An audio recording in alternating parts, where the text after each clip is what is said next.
Mendelssohn Volume 1. Book highlight taken from chapters 7, 8, and 12. Chapter 7. "Let's sing through these bristly pieces of Sebastian Bach," Zelter announced during one of his usual Friday evening rehearsals. The members of the choir took out the music of Bach. They were from a work entitled The St. Matthew Passion. "Felix, bitte, accompany at the piano. My hands are feeling weak," Zelter ordered. Felix obeyed and got a close look at the score. When Zelter counted in, the piece featuring an alto soloist came to life. Felix imagined an orchestral rendition in his head. Felix wondered if Zelter owned the original. After rehearsal, Felix approached his teacher. "Do you have the full score of this work? Is there more to it?" "Yeah, there is much more, but most of it is far too complicated. Only a select few parts are worth practicing. I found the manuscript from the estate of a cheesemonger.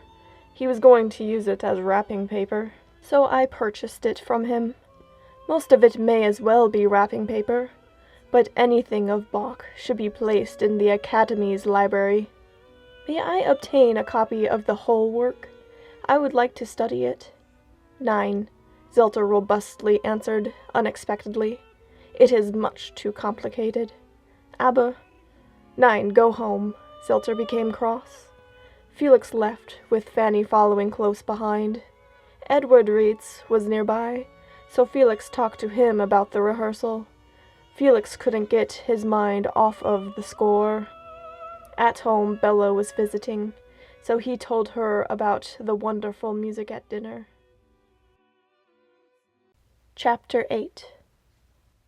Bella then came up behind her grandson and tapped his shoulder. Felix turned to find her holding a wrapped gift. "For you." Bella handed it over. Zelter and Reitz watched with obvious anticipation as Felix opened the gift. Felix found a thick, rectangular book, the size of music. He flipped open the cover to see a hand-copied score titled The St. Matthew Passion by Johann Sebastian Bach. Heaven appeared to spread its golden beams in Felix's eyes. He gazed in awe, already hearing the music inside his heart. "What do you think?" Zelter questioned. Felix was in utter speechlessness. Bella explained, "Your Aunt Sarah strongly advised me to persuade Zelter to make a copy. Edward Reitz and his brother Julius did the work of copying." Bella watched Felix's eyes do rapidly. He hugged his grandmother, Zelter, then Reitz. "Danke, Alice, and Reitz, give your brother my thanks as well." Chapter 12. Felix and his friends continued rehearsals of Bach's St. Matthew Passion.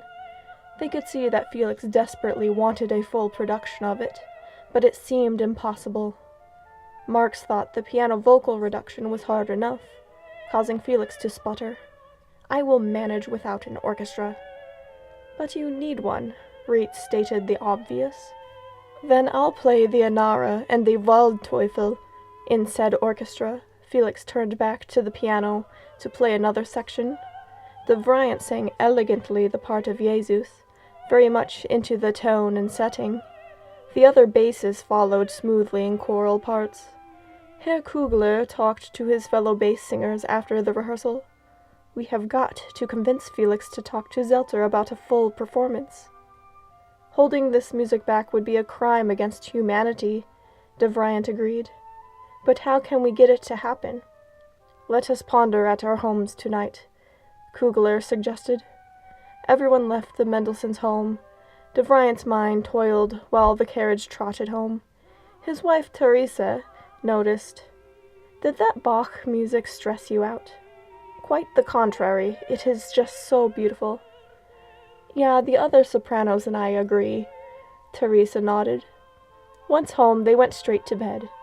But Edward kept Teresa awake with his tossing and turning. He determined in his heart that the passion needed to happen. Drastic action was to be taken.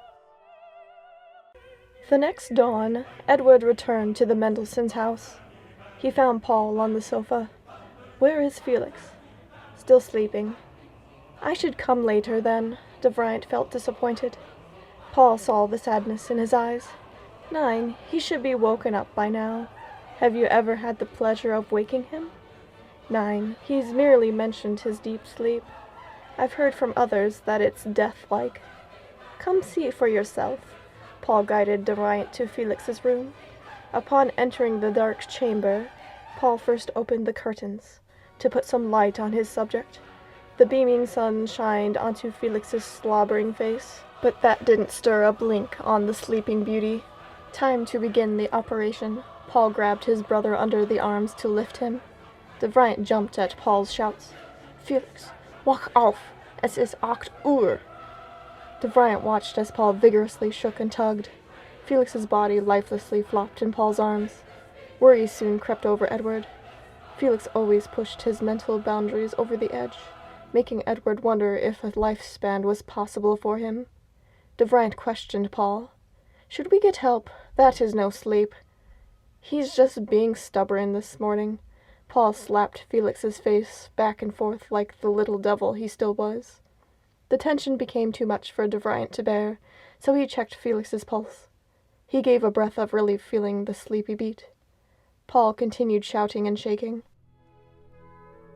Finally, after many agonizing minutes, Felix's eyes opened in the most groggy of states. He stared at Paul in a dreamy trance. Ich hab immer gesagt, es ist lauter Doodle-Lally. Come on, Felix. Paul put him back on the pillow. He'll wake now. Felix's eyes brightly opened and glanced over to De Vriend, who was sitting on the bed. "Edward," he spoke with a Berlin drawl, "wo kommst du hier?" "I must speak with you at Frühstück," De Vriend informed. As Felix still needed time to get ready, Paul guided Edward to the low-level study where Felix's morning bread waited on a large white desk, and his coffee on the stove. Felix then came, dressed and eager to eat. De Vriend told him, "Eat your Frühstück, so you don't interrupt me." Felix was quick to pour his coffee and nibble at his bread. De Vriend announced, "The St. Matthew Passion shall be performed at the Sing Academy before you leave for England." Felix nearly choked on his bread. "Who is to conduct?" "Du." "The devil, too. I want to support the music with. Don't come to me again with your forest devil. The matter is beyond all fun, and carefully considered." De Vriend looked at Felix in all seriousness. Felix leaned closer. "Let's hear it." "The Passion is the greatest and most important musical work, and I will not rest until it is performed. The Academy owes me for my 10 years of service.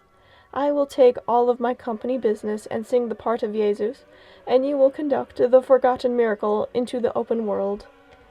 No one but you can undertake the performance with convincing success. Therefore you have to do it." "If I could see through it, ja." "I will have it arranged. I will," De Vriend assured. Felix became full of energy. "What pleases me most about your suggestion is we are doing this together. But believe me, we will fail in Zelter's objections." Felix suddenly became anxious. "I don't want to disrespect Zelter." "You will be fine. Let us tell him now." De Vriend took Felix's arm. They went, but at the academy doors, Felix faltered. "If he gets rough, I shall go. I can't handle it." "Of course he will be rough, but I will do the talking." De Vriend spoke with determination. They entered and knocked at the office door. "Come in," an old voice cried. They entered to find Zelter in a thick cloud of tobacco smoke, long pipe in mouth, sitting at the piano with a quill and staff paper in hand. He wore his usual dun-colored breeches, thick woolen stockings, and embroidered slippers. He raised his head, the white hair combed back, and his eyes looking at them through spectacles. "What's all this? What do 2 fine young fellows want with me at this early hour? Here, sit down." Zelter sat upon the sofa. Felix and Edward pulled up some chairs. De Vriend began his careful speech. Felix and I have decided that the St. Matthew Passion Oratorio by Sebastian Bach is of the greatest works ever written.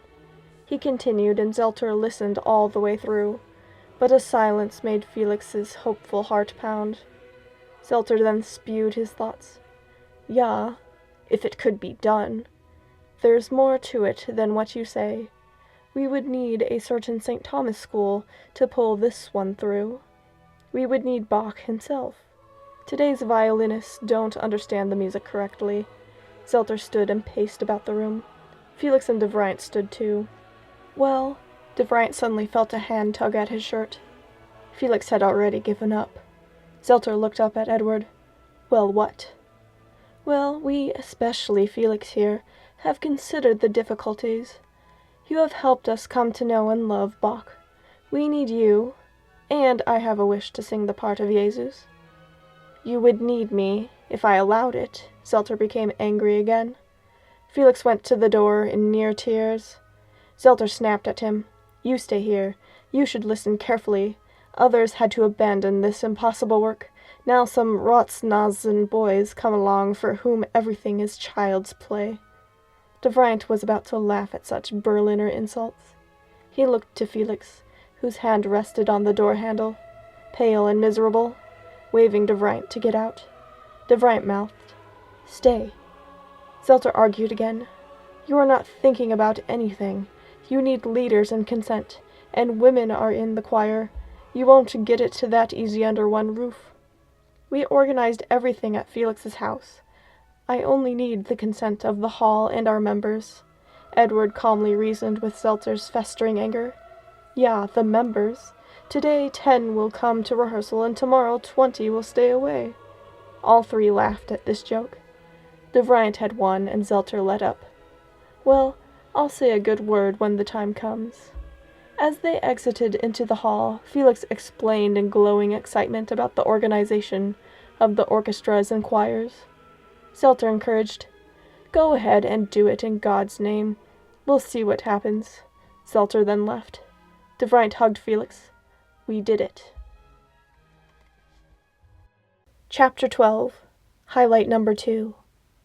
March 11th, 1829. In the auditorium of the Sing Academy, all of Berlin society filled every seat.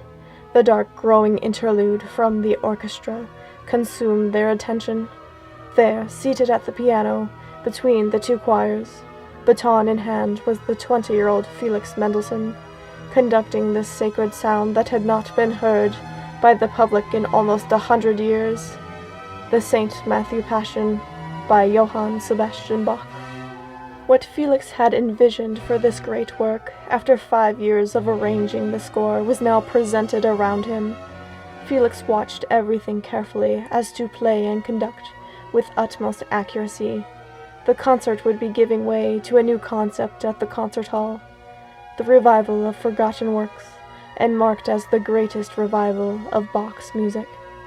Johann Sebastian Bach would be deemed the greatest composer in history, with his music becoming the standard basis of every instruction in theory and composition. Reitz gestured with his violin bowings to guide the musicians in the orchestra. De Vriend took head of the chorus, giving a breath of indication to the singers to bleed into the tones of the orchestra.